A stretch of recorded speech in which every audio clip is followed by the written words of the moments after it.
with aggressive on field, to be aggressive on the field? I think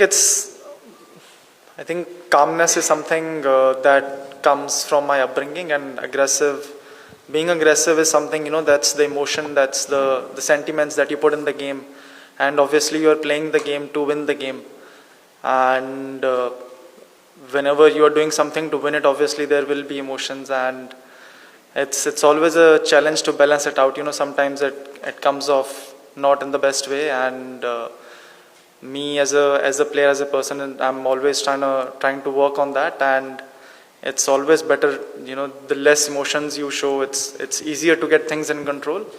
So yeah, I would say it's something that like I'm working on as well. T20 template is changing, it's evolving, and we saw what happened in this last World Cup.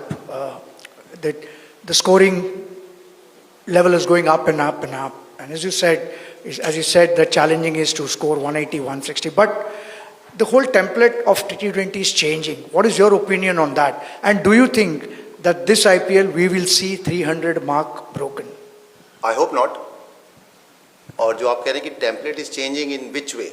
Like people are scoring more runs. But how they're approaching the T20? Yeah, see, but not every team. Same teams were, when the same tournament was happening in Sri Lanka, then there was no 240, no 250. और जहाँ पे अगर India ने 250 बनाए थे semifinal में, वहाँ पे दूसरी टीम भी क्लोज पहुंची थी. पर दूसरी बार जब इंडिया ने बनाए तो नहीं पहुंचे ना, क्योंकि रोज रोज आप 250 चेज नहीं कर सकते. It's not that easy even on a flat surface. तो when people they think that it's evolving, I don't think so. वही डंडे हैं, वही बॉल है और वही लंबाई है पिच की. जब तक ये तीन चीज चेंज नहीं होंगी, मुझे नहीं लगता कुछ बदलेगा.